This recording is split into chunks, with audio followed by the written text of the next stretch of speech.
All right. Let's see. Put it live. All right. We are here.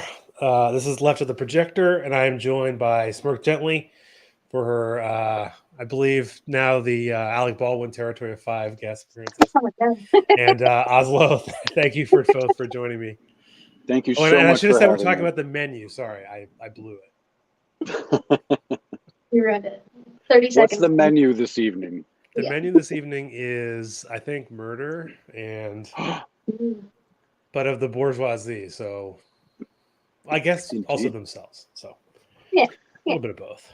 Yeah, I mean it's a complicated unpacking. Yeah. So I don't know. We were just before we jumped on. You said I asked a question like, "Did you like this movie?" And I've seen it twice now, and I do, but I also don't. But I can't figure exactly out what it is I don't like exactly. It's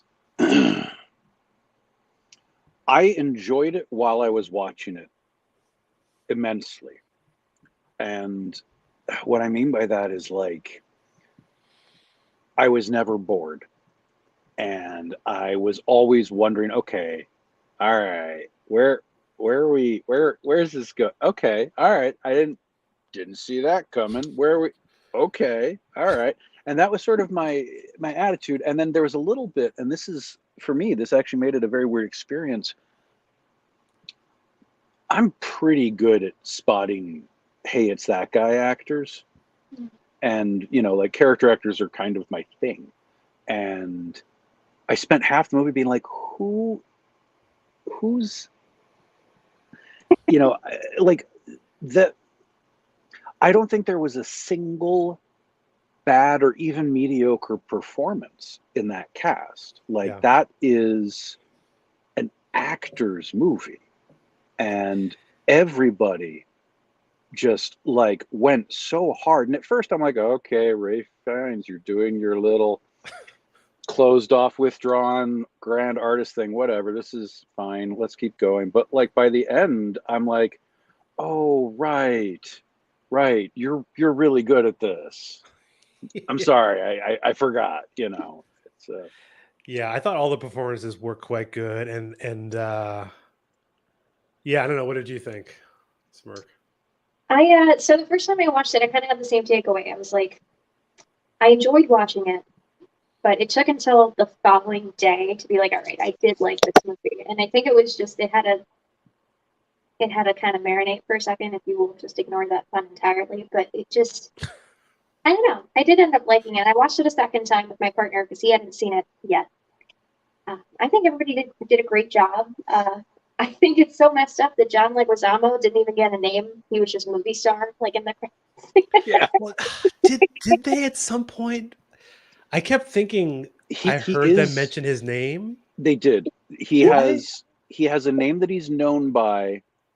He's occasionally called initials by the tech bros or the hedge fund Okay. bros. Yeah, And then when his assistant checks him in with Elsa, she gives a name, and he goes, "Oh, what? You gave my real name?" Oh, that's So right. Yeah, yeah, there's a lot of layers to that. yeah. That was a really exciting bit of casting too, because John Leguizamo isn't the guy I would think, hey, let's cast a movie about a bunch of rich assholes, and who's the like fading action star who, pretends to be a foodie but is just sort of a schmuck. I know, let's bring in John Leguizamo. But he's a pro, and it worked. Yeah, he pulled it off, and I think He part of definitely. why that character works for him is because it's very much like, well, we'll get into it later, but when he explains why he's there to begin with, Yeah. then the casting even makes more sense. Yeah, just understanding that he's an artist and that sort of parallel there. yeah. Yeah. So I'm going to mention this. This is like a more of a not about the movie, but I was just going to say so the budget of this movie. I'm going to start mentioning this because I think it's sometimes interesting to see this. The budget of this movie was 50 million, which seems quite high, honestly, given there isn't much. There's like a boat. Most of the stuff is indoors in one place, and it made 75 million in the box office plus whatever HBO. I don't know how that works, but that's not like, I mean, in today's market, that's not great. But I think it was No. underappreciated a bit. I mean, it's interesting because, of course, budgets have always been such a sticking point for the industry. And when I was working at Red Hour Films way back when, and we made Dodgeball, and Fox was like, okay, we'll greenlight that with I think it was a $20 million budget, which for a comedy in 2003, 4, I don't remember, that was a pretty low budget. I want to say that around the same time was when Guillermo del Toro did the first Hellboy movie, which I think had like a $65 million budget. Obviously, the economy has crashed a few times in the last 20 years, but 2 years. But when you look at a movie like Hellboy, which is full of visual effects, and then you look at a movie like Dodgeball, which should be even cheaper than that, considering that it doesn't look like it was shot anywhere but in your Uncle Jim's garage, and and so that something like this, and because one of the things about the menu is that I noticed, it didn't strike me with the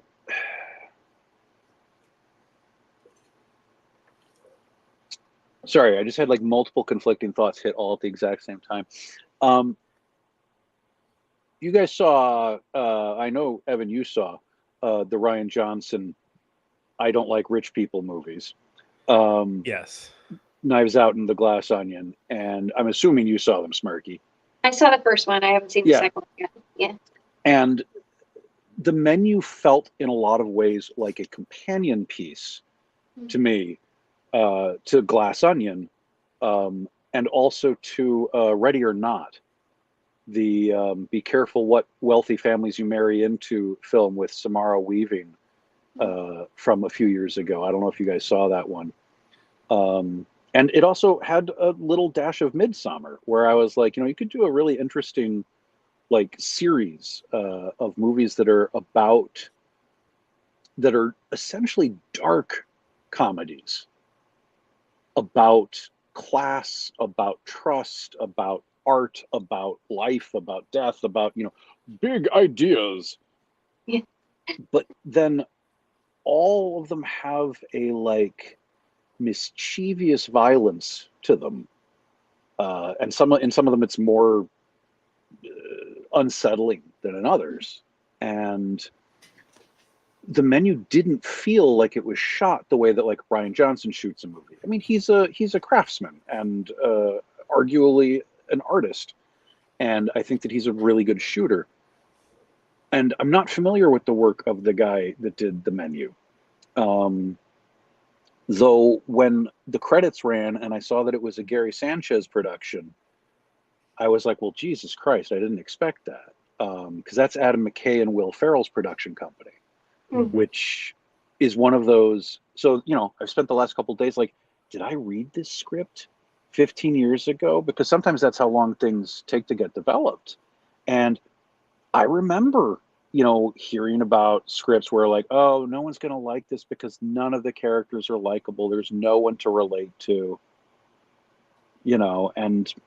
but again, it's like, it's been a lot of years since I did that professionally. So a lot of my memory is kind of blotchy in that sort of, but I also consume movies at a constant rate. And so do I actually have a memory of this? It's like, living in LA, I see someone kind of famous and I have a moment where I'm like, do I know that person because I've interacted with them in the past, or do I know that person because I've seen them in things? Right. Which can be very discombobulating and embarrassing. But So I think I have to ask this question first, because I think my answer to the question happens within the first few minutes of this movie. So because there's very little likable characters in this movie. who of all the unlikable characters is the most unlikable? And for me, I think it's Tyler. Was that Nicholas Holt's character? Yeah. Yes. He's despicable. And Smirk? I thought it was going to be him, but he's so pathetic and just absolutely just looking at him like I felt like pity after a while, especially that one scene.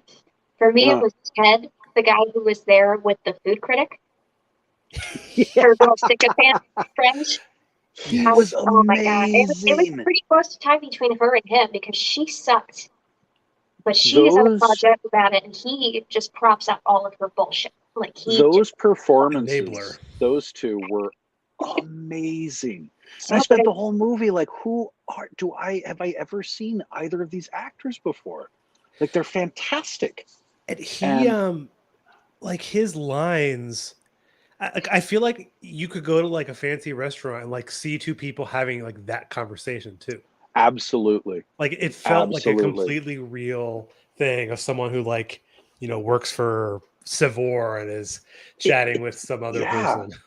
I mean, there's certainly a heightened aspect to the movie. You know, the degree to which Hawthorne is running is a little absurdist. But at the same time, professional kitchens can be really fucking intense. And so, like, but I felt like everybody I don't think anyone was overplaying it. Like, no one was tongue in cheek. No one was winking at the camera. You know, this was not a satire in that sense. It was played straight. It's pretty believable. Yeah. The way everybody interacted with each other, the way they behaved. Right. Yeah, like, I believe that. Sure. I worked in restaurants for like 10 years. I absolutely believe any of those people exist right now. And they're all eating and making life miserable for someone. The one thing that you didn't get in this movie that would have been interesting, but I think it was like wouldn't have worked, is you didn't get any conversation from like the kitchen. Because like when you're back of like in the back of the kitchen, you're talking about the person who has some ridiculous order or like, you know, something about them, like the waiter noticed something and then you're like laughing about in the back. I don't know. I think when you know that you're going to end up doing what happens at the end of the movie, you don't feel as strongly that maybe you want to talk shit about these people. I know that for me, that probably would have helped when I was working in restaurants. That's true. All of the kitchens I worked in, I mean, that's the thing, is that they weren't performance kitchens where everyone can see you. They're kitchens behind a wall and the head chef can blow a rail, you know, and grab a beer out of the speed rack before flipping the steak and saying, I can't believe this fucking asshole says fucking well done. Fuck this chooch. This fucking guy, he doesn't deserve this fucking steak. Fuck him. You know, and like, but that's not what this is. This is performance. This is food as art. And I think that, like, ultimately, and one of the reasons why I keep thinking I think I do like the movie is because I don't think it was about food. I think it was about art. And I think it was about I think that it's one of those inside, like, in-joke Hollywood movies that Hollywood people are going to be going, oh, yeah, right, because sometimes you're just, I get what you're doing there. I see what you're saying. You know what I mean? Like, it really felt like it was about art beyond food. It was about just the actual expression of art and an artist's plight, and like, was strangely moving for what it was. Yeah, well, I think it was very much about art and how it is created by members of the working class, because making art is very much labor. Yeah. And then consumed and co-opted by members of the bourgeoisie and the honor. They don't even appreciate it. Yeah, they don't appreciate they don't even care. Just to say that they put that artist on the map, or they went there 11 times and can't even remember what they ate. It's just right. Yeah. And that weirded me out the whole time. I was like, Reed Birney, I know Reed Birney. Why do I know who Reed Birney is? Who played the older gentleman, whose wedding ring we all noticed. I'm like, Reed Birney. And it finally struck me. Reed Birney was the lead in Sam Raimi's follow-up to The Evil Dead. The movie, Holy shit, you're the right. movie Crime Wave, which is like a weird Coen Brothers written like screwball comedy that Sam Raimi made, and then it was a huge failure, like massive flop. And so he was like, "Fuck, let's go back and we'll do another Evil Dead movie." But I was like, "Oh my god, that's the same guy," which was kind of one of those. And was that Judith Light as his wife? I And think so. And actually, you know what she's other movie that guy Reed Birney was in? I actually did an episode a few months ago. He was in the movie The Hunt. He was like not a main character. He was in one scene basically, and that was oh, is like this. that the red state, blue state one that turned into a thing when it didn't need to be a thing? Yeah, so it came out maybe That was vague. Sorry. 3 or 4 years ago, and it was Yeah. basically like a bunch Yeah. of elite rich people bring a bunch of like conservatives to like let them to Right. kill them basically like in a hunt. Right. Yeah. And he was one of the leaders of this group, and he was like a fake Gotcha. liberally kind of character. Gotcha. So I don't know. It kind of felt well, that's another thing to this movie too, is that since you mentioned like the idea of it kind of ruining his art. I mean, so I don't know if I told Smirk this. There is a deleted scene that I think they should have kept. On the boat, when they're going out to the island, the food critic is talking about how she had found the chef in Portland in a food truck making like Korean tacos. He had like burned out, quit his job, moved to this town, started making tacos, and they brought him out of like retirement to open this restaurant. Oh, so wow. like he had finally found happiness again. And then this guy wants to ruin art again, That's the really food, interesting. and bring it back to rich assholes. Yeah, that would have been it would have added another level. I think it would have been. I think they should have kept it to Chef's arc. It would have made him more sympathetic too, I think. Yeah, and yeah. Well, here, you know what though? I mean, I'm not saying you're wrong, Evan, but if I was in the room and someone was arguing to take that out, my response would be, here's the thing. Rafe doesn't actually need that scene because it's all in his performance, especially when she tells him she wants to send it back. Like the way he crumbles. And are we allowed to talk about the ending already? Oh yeah, please. It's fine. Yeah. And like, so when I left, when we turned the movie off, and my partner and I were both sort of like, well, that was a movie we just watched, and we were talking about it, trying to decompress a little bit, digest it as one does. And I said something like, I love that in the end, she beats him by basically reminding him of where his happy place is. And Annika, my partner, said something that I think is really fucking clever and really germane to this podcast, which is that, well, but first she beat him by reminding him that he made her one of them, and that means she's the customer. And she put him in his place by saying, take this back. I don't want this. I am not satisfied. And she was like, because the customer is always right. He gives her the choice of which class are you in? Are you in the serving class? Or are you in the taking class? And at the end, he's like, you're part of the takers. But then she uses that to her advantage, and she wins. And so I was like, fuck. I'm gonna just slightly different take on it because that's interesting. But so my thing was, yes, like she did use she pulled that sort of power move out, right? Like, I'm gonna send this back. It tastes like it was made with no love. Mm-hmm. But I think that goes back to the conversation they had earlier when they were talking about, do you enjoy what you do? I used to, not anymore. I think what she gave him was that last moment of loving what he was doing again. So even though she was taking something from him, she also gave him that, which had been completely lacking from his work. Yeah, no, I You could definitely see agree. him smiling like as Oh, he's God. making the burger, and it He's was the got only picture that tears she in saw where his he's smiling. eyes. His eyes are He just has- wet the entire movie, though, Yeah. and it's weird. Like, I'm just What- looking like, I mean, he is a wet-eyed actor, but I mean, watch closely. Voldemort has wet eyes, but That's or true. don't, because you don't need to watch those. But no one does. But but yeah, no, it was an incredible performance. And when he was making the burger, and I just have to say, watching that burger get made after an hour and a half of all of these fluffy, indescribable things that barely look like food. These cubes and dots and drips and blinks and blops, and then seeing this fucking greasy, and the fact that it was a sesame seed bun. it was. When they did the onions before the flip, I was like, holy shit, this is food porn. This is, I could eat a fucking cheeseburger right now. Yeah. So have you ever seen the movie with what's his name? The movie Big Night?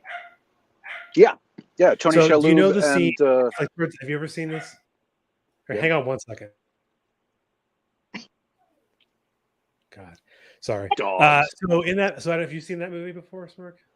I haven't, but please So go ahead. basically, it's about two guys who own this restaurant, Stanley Tucci, and I think it's Tony Shalhoub. Tony Shalhoub. And Yeah. they like have this big blowout because they're going out of business, and they have this massive meal. They spare no expense, and after it's all over, there's a scene where I think Stanley Tucci is making this omelet, and it's this like very cathartic scene where he's cracking, and like he apparently had to practice a bunch of times because it's like the perfect omelet. And when I'm watching that, I'm thinking like, I really want this omelet. I remember seeing it. I'm thinking the same thing here, where it's putting like that love back into the art. Like maybe art doesn't have to be. It's art is this great burger he's giving. Yeah, just a working class person. You'd order a burger. You don't need a $1,200. Yeah, meal. Yeah, $12.50 per person. Wasn't that what they said? Yeah, $12.50 per person. Yeah, so $2,500 a couple. It was funny because aspects of the movie were so heightened.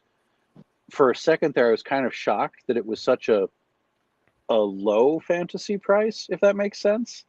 Like it should have been more. Well, it's a private island and it's the most famous chef in the world. But then I was like, you know what? No, though. It's like, it's kind of grounded. Like that seems like a realistic price for a place that I assume like that. I mean, they do exist. So, why not? There was I guess when they wrote this, it was because the guy who wrote it went to a restaurant that was like this. You get on a boat and you go and you do your seating, and it's like, I don't know, like 3 or 4 hours just like this. And he thought as he was there, like, wow, we can't leave until the meal's over. Like, what if they just decided to kill us all? That's what they say. Yeah. I don't know. It's really funny. I mean, there's always that possibility. Yeah, we've all had that thought.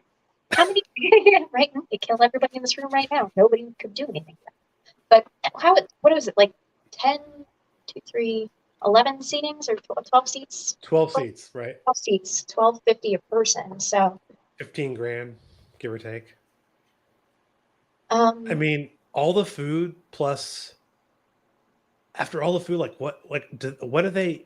There's like they're not even being paid. Like, and the labor, yeah, but that's the culty aspect of it too, right? Which is why I think you got the Midsummer vibes, or at least that's what it was for me. Yeah. Oh, definitely. Yeah. Well, and the mushroom, the marshmallow, yes. the marshmallows and the chocolate. That's where I really was getting the midsummer vibe, and that at the end there, all of the takers they're under the spell. Yeah. They're all like, "Yes, chef. Thank you, chef." And it's a little. That's the thing too. Is like, if you think about this, like in the sense of like capitalist class or the capital bourgeoisie and the working classes, the service workers. I don't know. My thought came to my head of, would those rich people actually fight back? Because he says, like, you guys could have tried to actually fight back, but you didn't even bother. Like they could have all bum rushed the kitchen, grabbed some knives, cut them. He suggested that at one point. He's like, I they did just this. realize how bad they are, and they just kind of like give up. Like, I don't know if that's realistic or not. Maybe it is. That felt a little. if it had been a series, like a limited 8-episode series, and it had escalated to that, I maybe would have bought it. But like, because they could have taken more time to show each character sort of breaking down and buying into the fantasy, the world of the artists. But like in an hour and a half or 2-hour movie, it did feel a little, you know, especially for me, like when like Leguizamo's assistant, you know, is just capitulating. Like with Judith Light's character, I'm kind of like, okay, her husband's just lost a finger. She is realizing the depths of her husband's sleazy shittiness. You know, she's watching all these craven people sort of collapse on themselves. There's the incredible emotional trauma of the fake Coast Guard guy. And I mean, the way everybody plays that sequence, all of the customers, and when you see them just lose it when they realize that they've lost, it was, I think, I suspect that on a story beat level, that was supposed to be what broke them. I think you're right, because up until that point, like he does point out, like you said, that they could have fought back. He could have tried harder, and he didn't. Maybe think about that. Why didn't you try? Because there's always somebody to do it for them, right? Because they have, there are systems in place to protect Right. the people who think they will never be in this situation, because I could just call a helicopter and somebody will come pick me up. They are just so sure that they'll be saved when this guy walks in by himself in a Coast Guard uniform. Yeah, And the police are supposed to protect them. Yeah, they get really bold. The guy, Ted, the one that I hated, is like fuck you. And he's like, it's like, yeah, it's him, point the gun at him. And they're so excited. And then they realize, yeah, I think you're right. I think that completely broke them, because they're like, oh. Well, yeah, because the police are supposed to protect the wealthy. They're supposed to protect the status quo. And it, you know, I don't know. Like, honestly, maybe that could have been played a little bit stronger had it been like cops, not Coast Guard, which sort of feels like a nebulous. I mean, I get it, but you know. But then there's also, so there is like the givers and takers, as like the chef refers to them. Mm-hmm. But there was also, I mean, this is probably a real thing within kitchens too, having know people who are chefs and work in the kitchen and then occasionally worked in them. There was also a hierarchy, if you want to call it that, with the chef having this fancy cabin, which was also just a copy of the, which is also super creepy. And I have my theories on that, but he was, like they don't go, it's like they worshiped him. Yeah. It was a very weird relationship they had. The actress who played the sous chef, Hong Chow. Sorry? Hong Chow. No. That was the executive chef. Sorry. Catherine. Kate? Christina Bricado. Yeah. Her performance unnerved me. Like, Hong Chow was amazing. And look, Elsa was my favorite character in the movie. And honestly, when Elsa left the story, I was a little bit like, well, I wanted her to, but there was something about the performance of Catherine, or I think that was her name, where I just was deeply unnerved. Well, she was deeply unnerved. Was broken, I think, because she says it's her idea to kill everyone. Yeah. So, what was their idea before that? Like, she just was like, we should kill all the people next time they come to the island. And then they planned it out. It's, the person who actually unnerved me more was the sommelier. Well, he was very gross. Only because his cheerfulness made me feel very uncomfortable. Yeah. No, I think that culty aspect of it, and maybe that's why the idea of there being more scenes or there being more episodes, or because I at least sort of wanted to see a little bit more of this, a little bit more of what makes these people like this, and the spell that he has on them. But I mean, it was a weird experience to watch that. They're definitely sleep deprived, because she said they're working well until like 2 o'clock in the morning, and they get up at 6 every day. Yeah, that's right. That can really fuck with your brain. Yeah. And plus Absolutely. I Sure, mean, we all know. you don't think of like food prep as like a hard thing, but it's not. It is. It's very tiring, Yeah, it is. repetitive.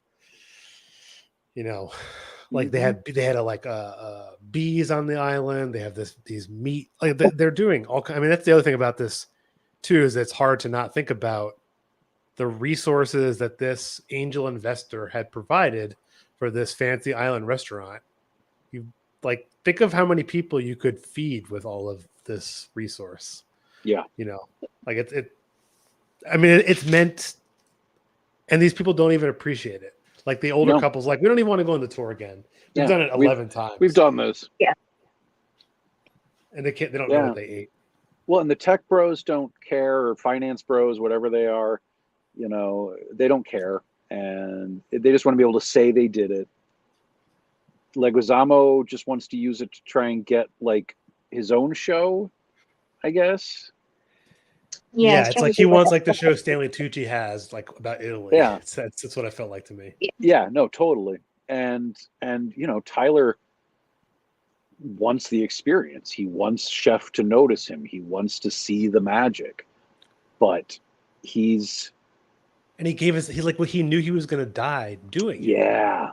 That's Tyler the thing about the movie. So, well, since you mentioned Tyler, I think we were talking before. What do you think the chef said to him before he went and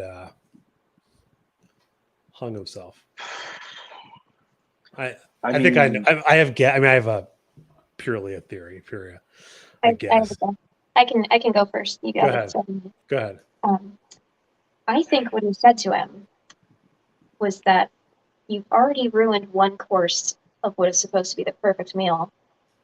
Why don't you go ahead and kill yourself so you don't ruin another one with your talentless hack presence? That's similar. That's pretty similar to my thought, is that he like basically told him that he's, you know, a useless, he'll never be a real chef. He has useless knowledge, and told him to go kill himself too. Yeah, like you consume art, you don't create it, and you're everything that's wrong with the world, and you should just end it now. It's almost like he blames him for the problem of his life. He had that line. I have to check my notes, which unfortunately are on my phone, which is also what I'm using. So I might disappear for a second. That's okay. Oh, good. I can still hear you. Where was this? I feel like Tyler had some of the best lines in the movie, though, just generally. Yeah. Oh, it was, "You are why the mystery has been drained from our art." Yeah. Yep, I know. I wrote that line too. That was like, I was like, holy shit. And it really, and again, and this is where maybe I'm projecting, maybe I'm reading too much into it, but the idea that while this could absolutely be about food, I feel like it's about film, and it's about filmmaking. Because if you make a movie, you can't help but for it to be at least on some level about movies, because movies are a lie agreed upon. We know this is all make-believe. We understand, you know, that everything is planned very meticulously, and everything is decided upon. And whether it's decided upon with intent or decided upon because let's just do this, that's going to vary from movie to movie. But because of the meticulous nature of the menu, I can't help but feel that the chef is in some ways like the artist, the director that we are, you know, that you hear about. Oh, so and so only shoots on 35 millimeter because that's how real movies are, you know, that kind of thing. And so you have the aging action star, and the main reason that Ralph Fiennes gives for wanting to punish him, so making one shitty movie. Yeah, you were in a movie that ruined my one day off. That feels very, very like inside baseball. I don't know what that term means, but I try to use it every so often so I can sound stupid. It sounded like you knew what it meant. I believe it. That baseball is the one where they throw and they kick. I don't know. Yeah, there's like a thing. And yeah, on skates, right? And like, okay, so you got Leguizamo's the action star. You've got the old couple presumably it's old money. They're jaded, they're tired, they don't give a shit. There's a lot of studio heads that are like that. You've got the three bros, and let me tell you, if those guys didn't feel like every agent I ever had to have a fucking drink with. And then you've got this shit-eating asshole who worships this stuff but doesn't understand it. He wants it so bad, but he doesn't get it. He doesn't understand cooking. He doesn't even really understand what he's fucking eating. He's a moron. He's memorizing things. He's memorizing it, and he loves it because he is the fan for whom associating with this thing, that is his entire identity. Yeah. And he has nothing else. We know nothing else about Tyler. We have no idea what line of work he's in. We have no idea where he's from. I mean, he is a void because all he is his obsession with the chef, with this island, with this experience. And so that really felt like an indictment, again, to me, of those people who will sit there saying, well, you know, I mean, it's making fun of critics. It's making fun of the super fans, of fanboys. Yeah, I wrote down like the thing that when he's on the boat, I just said he worships food. He doesn't even really like it. Yes. I love that. Yes. Because I feel like that's all he could recognize ingredient. Oh, is that bergamot or whatever he says about the tea? Yeah. That made me laugh because didn't the chef say what was in the tea? It was in a clear pot. You can see what's in there. Oh, so if you knew what bergamot looked like, you could just so like, wasn't he basically like, that would be like if you know, you're cutting up a carrot and I go, oh, chef Smirk, that's a carrot? It's like, okay, yes, congratulations, you know what a fucking carrot is, you schmuck. Did you want me to notice you? I mean, that's what it felt like to me. Like, and that's what was so, Holt's performance was so good that every time he said or did something terrible, I found myself smiling more and more, which is a weird reaction to have, but like, he was so detestable, so craven and shallow, and wanting so badly to have depth. I mean, it was an astonishing performance. And I'm sitting there going like, this is the guy who grew a soul on the back of the war rig in, you know, Fury Road. This is the guy who actually made me believe that Hank McCoy is a scientist in fucking X-Men First Class. And, you know, like, he's a really good actor. Yeah. And it's funny because like when the trailer dropped like a couple weeks ago for Renfield, the upcoming movie with Nicholas Hoult as Renfield and Nicolas Cage as Dracula, which I'm here for Nicolas Cage as Dracula. I love Nick Cage. Yeah. But like, I watched the trailer and I was like, oh, they're doing What We Do in the Shadows. Okay. You know, I mean, it'll be fun. I'll enjoy it. But like, But now I'm like, while we're watching the menu, I'm like, you know, Nicholas Hoult's really good.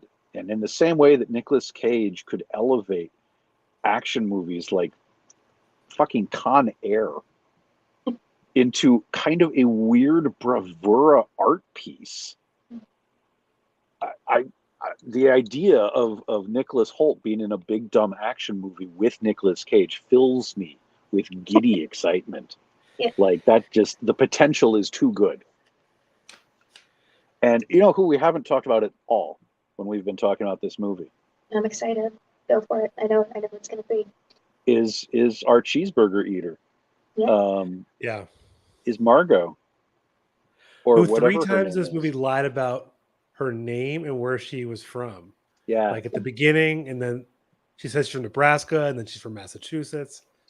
And similarly, we get multiple versions of where Chef is from. Yeah. Because also, did anybody else, whenever his mother, there would be a cut to his mother, did anybody else, because I just kept hearing in my head, Ransom? Are you back? It does feel like it because like the old lady sitting on the side. Yeah, Yeah, it was she's like, he brought very his mother there to kill too. It's eerie like, presence. Very eerie presence. That was a weird. Like that was sort of the first. Okay, it's just gonna get weird. But I mean, Margot. I think Anya Taylor-Joy's fantastic. Yeah. Her anime eyes make me uncomfortable sometimes, but like, because people shouldn't have eyes that big, but she's really good. And how do we feel about this portrayal of class solidarity of a working class? I do appreciate that the movie absolutely recognizes that she is a skilled worker. You know, that she is not just a whore. She is a worker, and that was a pleasant surprise for me because as soon as I figured out she was a sex worker, I was like, "Oh, is there going to be what are we doing here, movie? You know, what are we doing here?" But no, I don't feel like there was any criticism of her and her profession at all.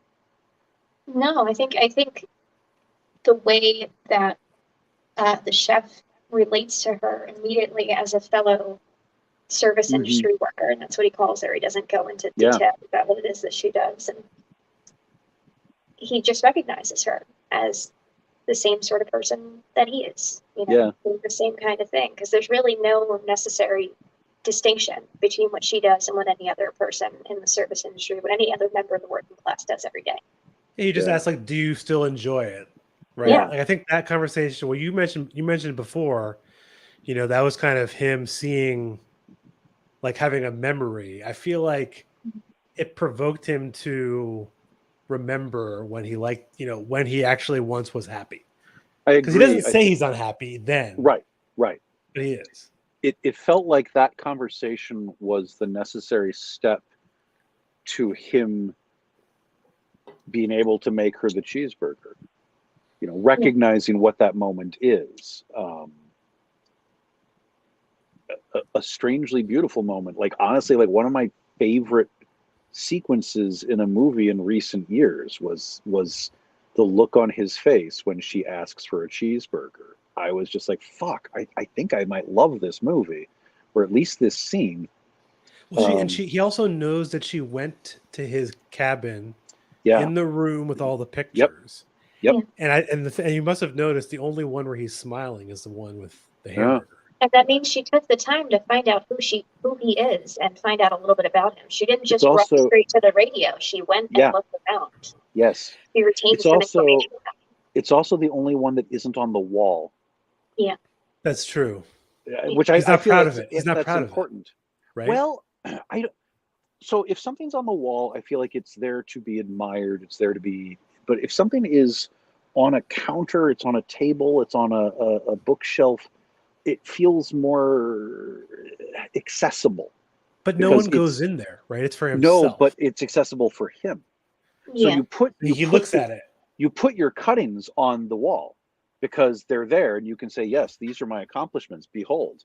But the thing that is on your table, that's where most people have like a picture of their beloved grandma or the dog that they loved as a kid or their old, car. I don't fucking know. But like it feels more personal to me to have that being a freestanding photograph on a table as opposed to hung on the wall with the rest of his trophies. I think that showed, to me at least, that it was a more personal photograph. That's a more important, in some ways, photograph. Yeah, he keeps it closer to him. He interacts with Exactly. it more, Yeah. because it's Yeah. more close to who he is and who he always wanted to be when he was who he was supposed to be, before Yeah. all of that. Yeah. So one thing we that I want to talk about too that I thought was interesting, and they also sprinkle throughout the movie when he's mostly talking about when Elsa's kind of giving the tour, she talks about like the ecosystem, and then he gives his little speech about the bread, saying like 65% of the crops grown are grains, which is kind of blew my mind. I didn't think it was that high, and A only lot of it's animal 5% feed. was it? A lot of it's animal feed, but Right, yeah. exactly. Yeah, corn for animals. Yeah. But the whole thing, like his little story about the bread being this like working class thing that, you know, poor peasants would dip in their wine, and he doesn't give it to them. And I think one of my favorite scenes is when like the bro asked him for bread and they're like, no. And the thing that I wrote down was, this is a lot of thoughts, but I wrote down like those people are not used to being, none of these people are used to ever being told no. Yeah. Yeah. And they were being told no and they couldn't handle it. It's like just does not compute at all. Because the guy who asked her for the bread, it's like, did you say no? Are you saying no? Yeah. It's like, yes. Do you know who I am? I'll have you shut down by tomorrow. And she's we work for the guy. Yeah. Right. Yeah. She corrects them. They say, we work with what's his face. And she's like, you work for him. Actually, you work for him. Just like we do. And then what about when in cabin when Elsa's just like, you won't replace me, and it's like, oh wow, damn Elsa, you just told us a lot about yourself. And he also whispers something to him. He says, Elsa says to him, fuck. So after the bread thing, she like leans close and whispers, and I have it here. I thought it was a great line. It's like, you will get more than you deserve, and right. You will eat less than you desire and more than you deserve. Like, something like that. And I just, that was like such a great line, because I think that these people, these rich, you know, snobby people who go to restaurants for experience, they don't care. Like they'll tell their friend, they'll show them a photo of like the pic, you know, the food. And it's just like and what's even funnier is that they were probably going to expense this and say it cost like 10 grand because they could make money off of it, because that was the whole scam. Yeah. I don't know. Those guys were pieces of shit. Oh, they were the worst. Now, how do we feel about the optics of those three pieces of shit being people of color?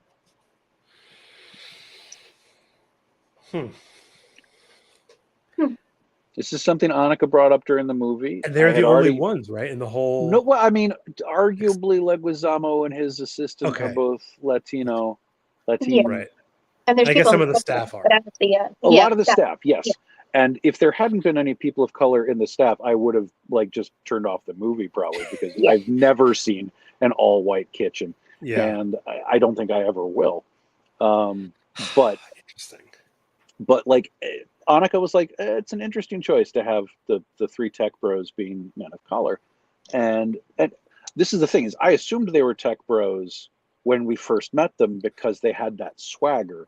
Though I assumed by the end that they're actually more like the hedge fund manager types. Yeah, I thought finance kind of bros. Yeah, exactly. Finance bros. I mean, it's the same guys. It's just slightly different.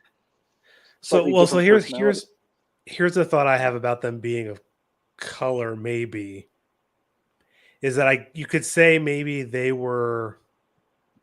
could have all started potentially from nothing. They didn't have money growing up. They went to college. And this is like the thing they yearn for. Like they want it to be, you know, this is like the American dream, if you will. Like we can be rich and go out in fancy meals and have chefs who cook us meals. And so maybe it's showing that people do come. It's not only just white people where that happens to. I mean, and that's true. And it would be really disingenuous to only show white people as being shitty, wealthy people. Because there's shitty, wealthy people of every ethnicity, gender, expression, etc. And fine. Yeah, but, I think part of it was just an emphasis on the class. Yeah. Oh, I agree. More than I just thought it was worth bringing up. No, it's definitely a good point, and I think that's very intentional. I think because if it was just white people in the restaurant, like people would have question that to an extent. I think it's very much to show that there's certainly not by any stretch in an even way, but there's class can in some ways supersede, although not entirely, but it can have a positive effect that sometimes overcomes the difficulties associated with race. There's and the whole probably a touch of the whole model minority thing too, the I don't know, like, well, look at these guys, they can make it. Right, So, right. Right. This No, can't possibly be a problem, yeah. Well, and from a creative viewpoint too, you could almost even, I could see where it would be like, well, look, if we have fully half of the guests being non-white, then the sort of, oh, this is just woke propaganda from the libs. Nancy Pelosi made this movie to brainwash children, then like it's a little bit harder for those dipshits to I mean, I don't know. Maybe I I'm think it's a wrong. closer representation of what you probably would see at one of these kind of places, probably Yeah, to some Yeah. extent. Yeah. yeah. But Um, I don't know. It was a hell of a experience watching it. I mean, I have to say, I'm really glad you asked me if I'd be interested, because I don't know if I would have gotten around to watching that on my own. yeah. There's a couple there's something I was going to mention about that you were talking about the class thing. I mean, so this movie is sort of billed, I guess I would call it like a horror comedy, because I feel like it's Yeah. that sense. I Yeah, kept thinking there was going to be, I don't want to say like more horror, but more things. But then when he like when the staff member shoots himself, yeah, like, like literally something was going to drop, But I felt that scene was like, not just the fact that so two people in the movie kill himself, but he's doing it for a much different reason. It's like he can't make good enough art. Like he can make some AI art, but he's not going to make.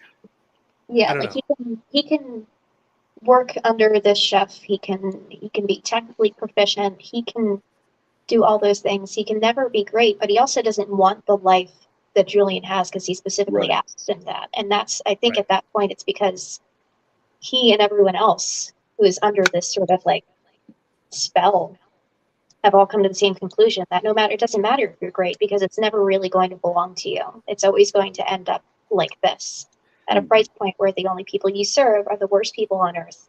Yeah, that was another good line too. He's like, Yeah. this has become a point where only people like you assholes Right. can eat this food when, yeah. Yeah, and you sacrifice everything for it. Yeah. I just love how Tyler is eating through The whole every time. moment. My Every favorite, one of time he can. the best cut in the whole movie was when he gets his finger cut off.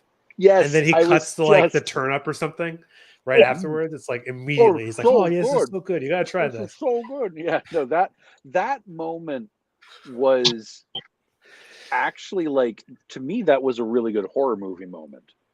Because, there Reed Birney's just lost the finger, the wife's screaming, everyone's screaming, and he had this like sheen of sweat as he's like eating the turnip or whatever. Oh, this is just divine.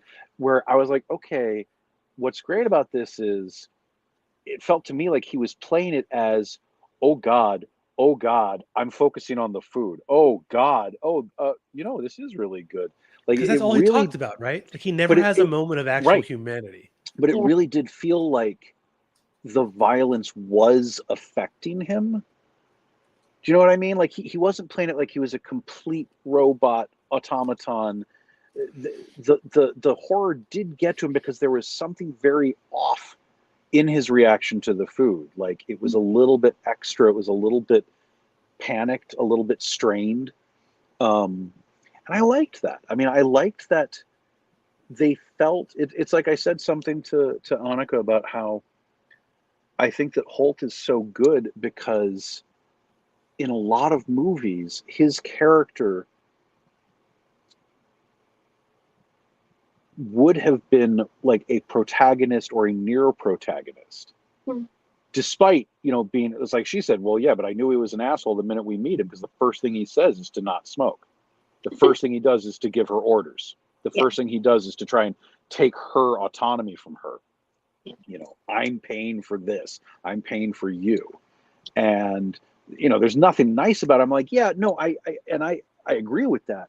But it feels like there is a version of this movie where Tyler realizes that he's made some bad choices and tries to help her. Because how many movies have I seen? I mean, Christ, too many, where the unredeemable guy is given a moment of vague redemption because we can't just have the female character that is the lead win. We can't just let her have a victory. She has to get some help from him, which is, I mean, it feels very male gazy. And, you know, I noticed that all the writers on this were dudes, and the director was a dude, and all the producers above the line were dudes, and the production designer was a dude. But I also noticed that the stunt coordinator and fight coordinator were dames, which is not normal at all. I can tell you that with absolute surety. Having the fight coordinator and the stunt coordinator both be women is not common. So that was kind of a neat thing to notice. See, that's cool. So I didn't look into the credits that much. And one of the things that struck me when Margot/Erin is fighting with Elsa in Steph's kitchen, like that looks to me exactly the way that fight would go down. Like she's backing up and she's holding herself, and then she tumbles over the table. She grabs the grate from the burner and chucks it at her. Like that just gets there with the Paco jet. Yeah, see, Tyler didn't want to use the Paco jet, but she did because he didn't know how. She knew how to use it in that moment, but the way that she just came at her with anything she could find felt very real. Like that felt very instinctual. Like watching that fight, I was like, that's how that could happen. I know nothing about this, but that seems real to me. That's correct. And I'm glad they didn't have like them picking out like chef's knives, because I felt like that would have been not fun. Look, if you want to see a fight in a kitchen with chef knives, watch the Raid Barandal, and watch two incredible I think it's Moist Salat fighters fight in close range with knives in a all-white kitchen. It's an incredible sequence, and it is genuinely unsettling just how not white that kitchen remains. But yeah, no, that fight was wonderful, and it was kind of the culmination of Elsa. I mean, it was definitely the culmination of Elsa's character, but it gave us more of her sort of inner life than we'd gotten, other than when she was whispering to Bro Dude. And that was really neat. That even in this sort of Jonestown meat hook spiral that they're locked into, she's terrified that Daddy's gonna pick a new kid.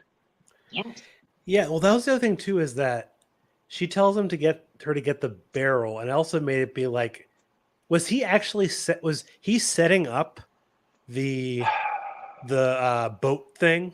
I think he was a test for her, right? She was gonna then go to the house, and she was gonna try and call for help. Well, and it's interesting too, because she is the unexpected guest. They did not plan for her, and so no matter how maniacal and ingenious and Rube Goldberg-y, whatever the guy from Saw's name is, all the machinations of the movie is, that's where they are flying blind. So having telling her to go get the barrel that Elsa forgot, the look on Elsa's face, the way that everything plays after that, I think that Julian is sort of scrambling a bit. And he also didn't plan the so this is another question I have to ask, but he also wasn't planning Tyler to have that little like cooking moment. I feel like he wanted to just emasculate him. And we're all happier for I had it. this question too, is what would you, if he like this crazy chef sends you into the kitchen in the scene, he doesn't know what to cook, like presumably because he doesn't know how. I guess it's like the thing. He's like, I have a Paco jet at home, which probably is like still in the box. So I was thinking about it, and actually I was going to say an omelet because of that movie that I mentioned before, the big night, just because I feel like that's just like a classic dish that most chefs, when they learn how to cook, they need to be able to cook an egg. Yeah. I don't know. Well, I don't know. What would you cook if they were? I mean, I have a pretty limited repertoire. I'm not bad, but honestly, I'd have said, okay, I would have made chilaquiles. Mm. I would have said, I need some of those tortillas from earlier. If we don't have any, I need you to make them. I need, some tomatillo. I need some chilies. I need a salsa, preferably verde, and just very simple. Because I think that, real chilaquiles and just of queso fresco, not a lot. A lot of places, you got chilaquiles and it's basically breakfast nachos. But I think that really chilaquiles it's this dance of the tortilla and the salsa, and then just a smidge of queso fresco, some cilantro, white onion, maybe a roasted jalapeno. And of course, I'm sure those are all gas ranges. So you stick a jalapeno on the gas range, you get it nice and wrinkly. Woo. And yeah, that's what I would have done. Some nice big pink salt, an avocado. What do you got? I had a couple different things because normally my go-to would be like a mac and cheese, but that's going to take a little while. So I think I would do shrimp with sun-dried tomato cream sauce and goat cheese, which is like a one-pan thing that I've made a couple times, and it's like a 10-minute thing because it's super simple, and I really like goat cheese. And if it's probably going to be the last thing I'm eating, it's probably going to be shrimp at some point. Respect on that one. That sounds delicious. It needs a grain though. That would be my problem there. Maybe pasta. Pasta. Yeah. Yeah, you just drop the pasta at the beginning. I'm sure they have like a boiling something or other because they have this fancy. Yeah, they kitchen. probably have parboiled pasta in that walk-in. I was going to say they definitely have some wooden rods with the noodles that they made that morning, hanging over them. Because they say they have everything too. Yeah, we have everything, which is, I mean, that again, that the wonderful underplaying of the cheeseburger. I swear to God, like that made me so happy. I can't get over how happy that whole ending. Yeah. I mean, look, the burning sequence was like absurdist, and I imagine to some extent that is where a lot of the divisiveness on this movie is. Mm-hmm. Like, what? Huh? That's the after ending, they paid really? the check too, right? Yeah, after they paid. They fucking paid. When the bros all throw their credit card in. Yeah. Like why? Of course those guys are gonna fight over who pays. Yeah. Yeah. Well, it's going on the company card. They said that. They're like, oh, whatever, right? This company's paying for it. You know what I think that was, though? You know what? I think making them pay beforehand is, for one, kind of like a little bit of a fuck you. Like, yeah, you're still going to pay for this. You're going to die if you're paying for your fucking meal. But also, it's like, you bought this. You absolutely ordered and bought and are now paying for what's about to happen to you. Yes. This is your fault. Paying for your special experience. Yeah. You're paying for the guillotine that's going to just... Yeah. Yeah. The other thing, too, is I think that's... What is... He has... Like, his little, like, the comment he makes about the s'more also is so funny. Like, he's just shitting on this, like, the idea of a s'more and a marshmallow. Yes. And I'm thinking to myself, like, when you're a kid, like a s'more is delicious, even though you objectively know it's like actually disgusting. That speech was fantastic. Yeah. Gelatinized sugar or something. Mm-hmm. Yeah. And it's true. I mean, a s'more is ridiculous. It's wow, you've taken a graham cracker, a lump of shitty fucking slave harvested, chocolate, and a marshmallow. Well, I mean, it made sense in a way because he had been putting out these dishes like on a rock and bones and all these things, and you're gonna leave this world with like the memory of your. Yeah, I guess some of them probably may not have been. Well, the one couple was old money probably, but and so this is another thing too that I had a theory. Does Margot die at the end when she's on the boat and she eats the hamburger, and they made a point to saying that the meat, if it's aged too long, will kill you? Did he use No. some funky? No. I don't buy that. I Okay. think if they had done that, they would have shown it. There would have been a wink. I Okay. feel that's this is just me. I mean, I'm not saying Yeah, you're no. wrong. I'm just I don't see that. That would have been the Zack Snyder ending. That would have been the Todd Phillips ending. You know, one of those directors. It's like, you know, Ayn Rand had a lot of really good ideas.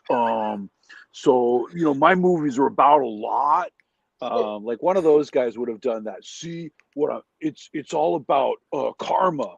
You know, It also no, ruined the like character arc for the chef, like coming to this yeah, moment of being happiness, right? Like yeah, no, that in that really moment, would have. he's diabolically like putting the meat in. Yeah, that also, honestly, her little speech about the meat did have me kind of going, is this accurate?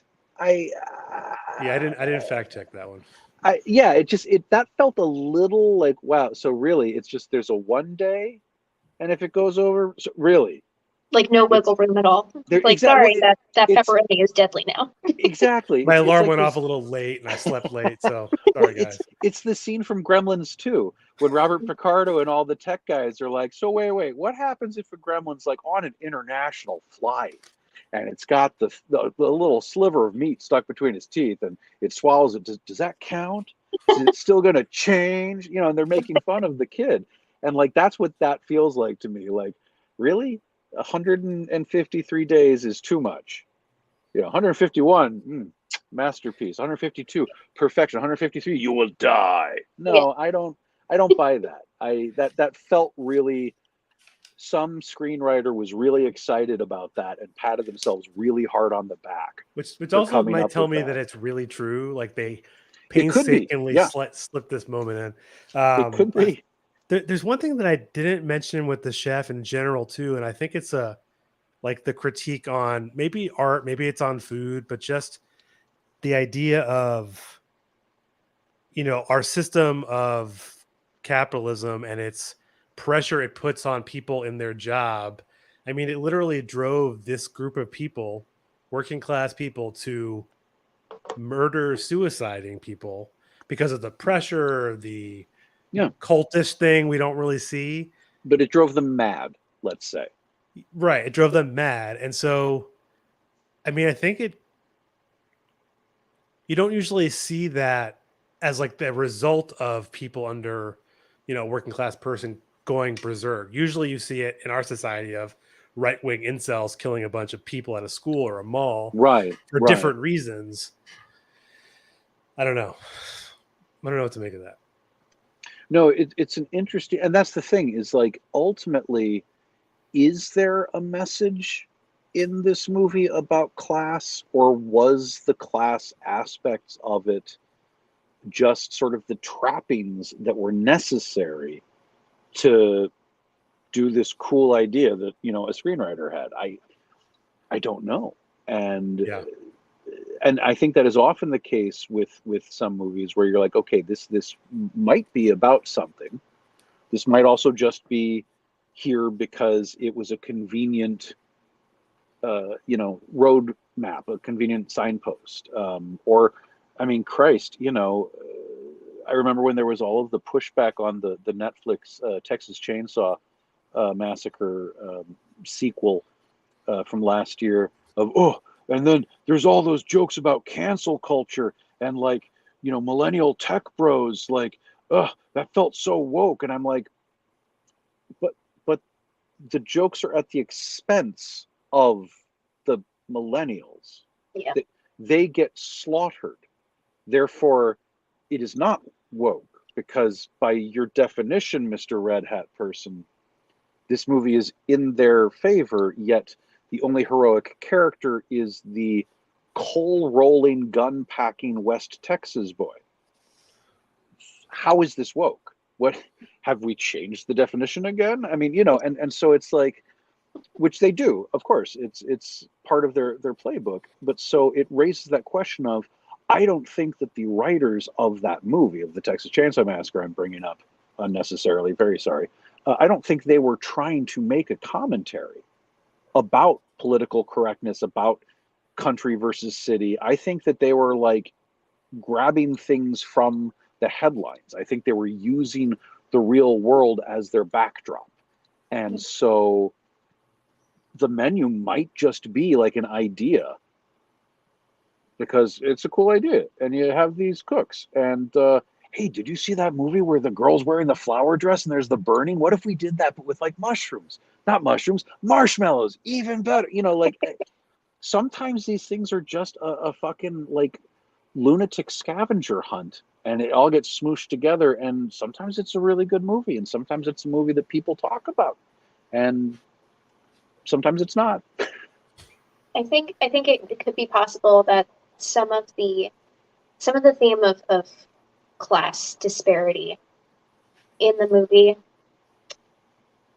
probably wasn't the initial like idea. You know, like Right. that wasn't the story. As we were talking about before, like they went to a restaurant, they're like, oh, they could just kill us all. And maybe that was sort of shoehorned in, but it works because it actually does depict like the actual roles that people play within these classes. Yeah. But I would not be surprised at all to learn that maybe there were a few different ideas as to what was the motivation for these people to kill everyone, and they just landed on this one, this whole class thing, because people are getting more class conscious. I mean, Yes. people are more aware of the Thank disability. fuck. Yeah. Yeah. Which is good, but there's also It is. also opens it up for it to be monetized just like anything else. And in that respect, it's kind of meta, right? Because I mean, the movie itself is about that class. If it's about that class disparity and the struggle between these groups of people and how they're being oppressed, and I still can't fucking believe he quoted MLK. Well, well that's why made me laugh so hard. I was like, what? But it was, I mean, anyway. So I think. Sorry. Go ahead. I was gonna say I think that's why. So I think it's why it's important in general too. To why I mentioned, how much it costs to make the movie and what are they making off, because at the end of the day, this is a business. Yes, And who's profiting? Exactly. And so it's still some, rich boardroom and all these people. And like, if you wanted to make a real class conscious movie, you're going to make it on $500,000, and you might be lucky if, 100 people, it's in 100 theaters for, in the sense of things. So they have to weave in enough other things. And I think this plays with other movies. I think like Knives Out, the sequel, I think is a perfect example where it's making fun of like Elon Musk type of billionaires, but it's not really at the expense of the entire like elite class. Like in this movie, each of these people had some fault with them, but it really wasn't because they were rich. Right. They were not appreciative of what they had. Seemed to me to be Julian's motivation. And also, fuck you for making that bad movie, John Leguizamo. Yeah. I did love the line that cemented his assistant's fate. Oh, I know what you're going to say. Where did you go to school? Did you have student loans? You stay there. Yeah. Sorry, you're dying. Yeah, that was like what, like 50 grand probably a year. Brown, I thought it was Brown. Yeah. Brown. Okay, but so even then the student loans. No, you're dying. That was just like, that was great. But yeah, it 62 grand a year for Brown. Wow. No. All right. Yeah. So I guess, we talked about the ending. I don't know if anyone had any last things. One note that I just looked up. So apparently Alexander Payne was supposed to direct this, but didn't. He directed Sideways and I know who he is. What else did he direct? About Schmidt, a couple others. So he was supposed to direct this, and then I guess it like got delayed too long, and so he was not available. Fuck, I think I did read the menu way back when. If I didn't read the menu, I read the fucking coverage of it. Because it said it was listed in the annual blacklist. Yeah. Which I gotta guess find is out like what year movies that was. Are like people want to make them, but they're just not being made. So the blacklist it started off as a really cool thing, where basically the literary agents' assistants would all sort of vote on what scripts were never going to sell, but were holy shit good. Mm. And that's how the blacklist came about. And then it became sort of leaked into the general population knowledge, probably during the Project Greenlight series. But which, wow, that was garbage. But Annika and I have friends who were on the blacklist a couple of years ago. They'd written a script that was about trying to make Jaws. And so it was like sort of a like humorous adventure biopic about trying to make Jaws, and incredibly fun. Well, of course that was on the blacklist because not only are these guys really good writers, but that's very Hollywood loves itself. Yeah. And Hollywood loves to look at itself, which is also why I suspect that there was movie layers to the story of The Menu. And Yeah. especially if Alexander Payne honestly was attached to it, because everything he makes is kind of about movies and about his relationship with art.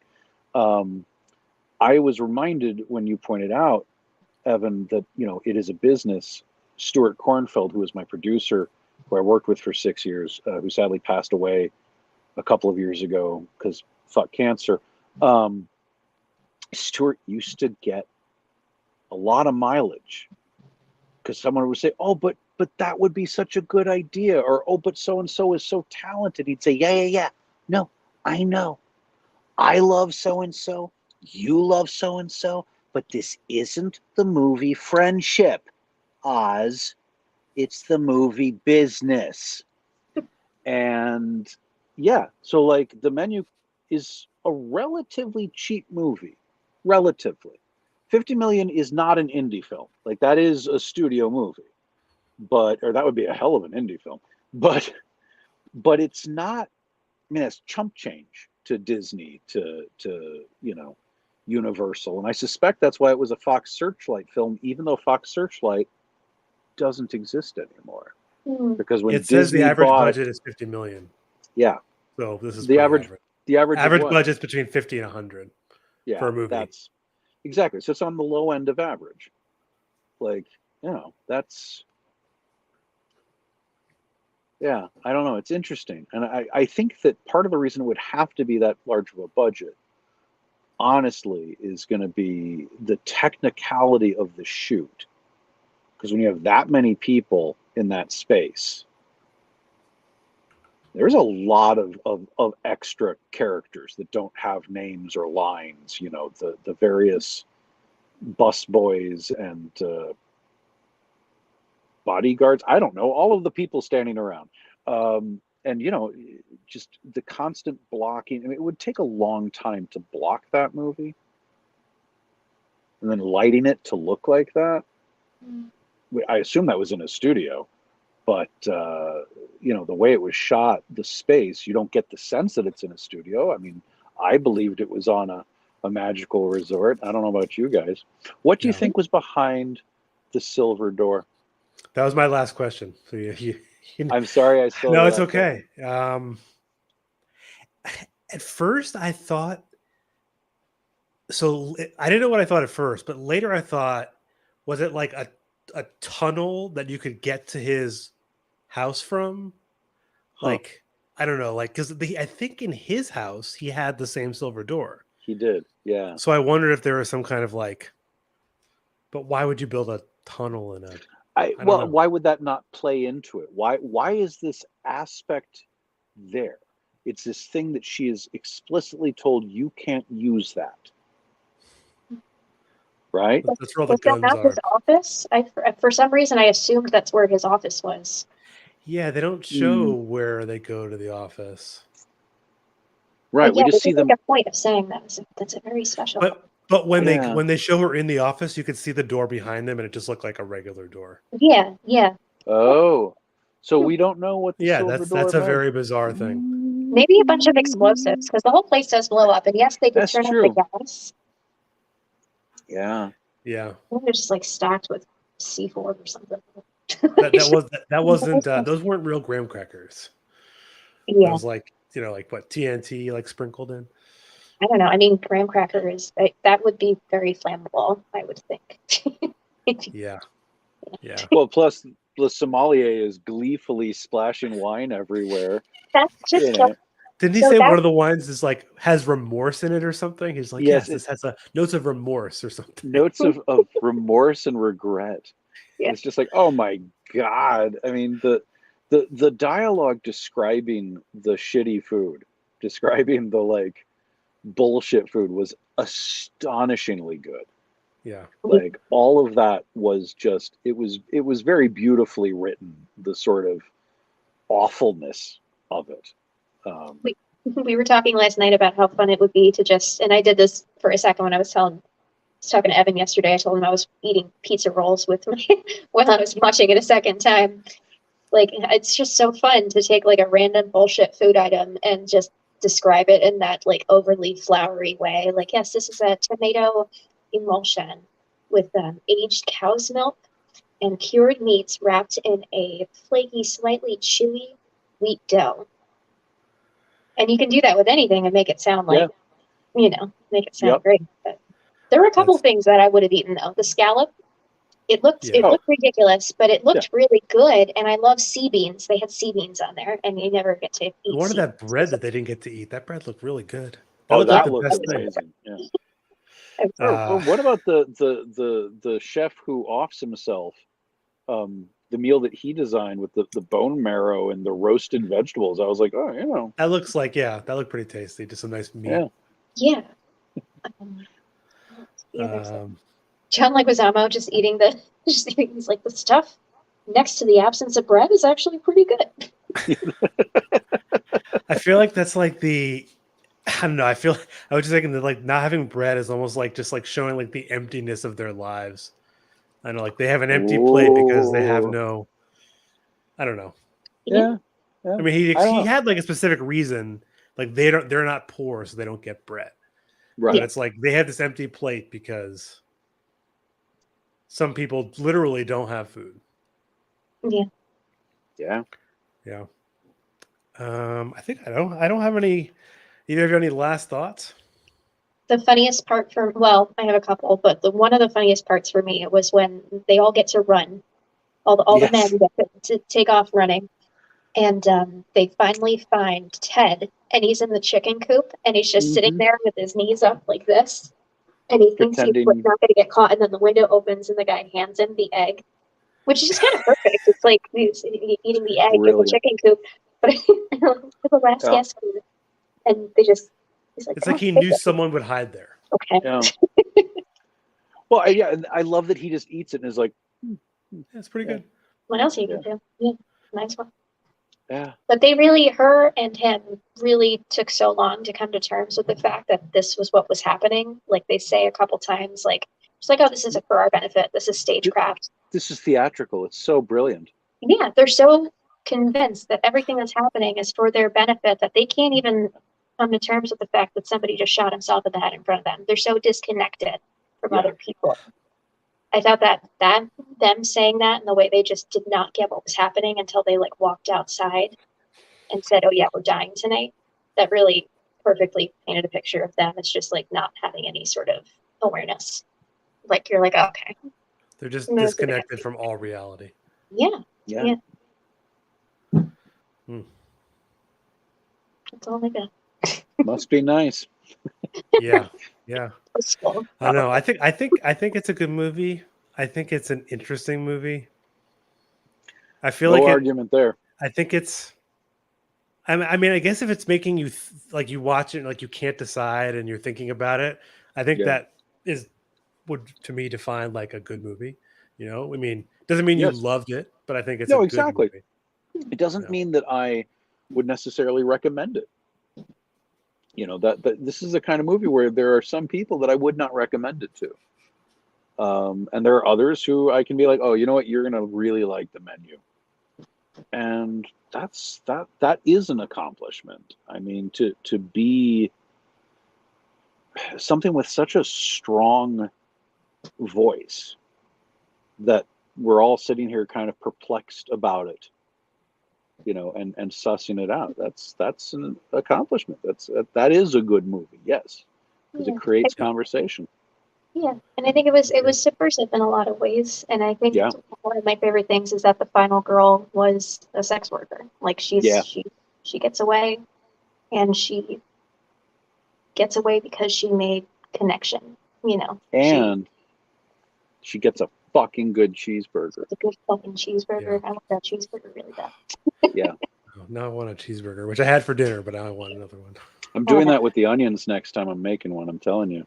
Yeah, Yeah. the smash That burger. that Those are I was really like, good. oh, that's smart. Oh, that feels like a real kitchen trick. That's like something you'd see on The Bear, and you'd be like, Yeah. yeah, that's They say that somebody was saying that one of the restaurants that inspired this movie, not the one specifically on an island, but one of the ones that inspired this was the one that he was supposed to have worked in The Bear. Oh, So- interesting. well. I did say to my partner when we saw everyone quietly hunched over their tables, I said, "Is Joel McHale going to show up and start yelling at everybody?" So yeah. Cool. Well, this has been fun to talk about this movie. I think Yes. I agree Yeah. that this is I think it is a targeted recommendation movie. But Smirk Gently in Oslo, I appreciate you here to talk about it with me. Yeah, Thank you so for much. having me. Of course. And anyone can check out the podcast in its audio form on all your platforms. And have a good one.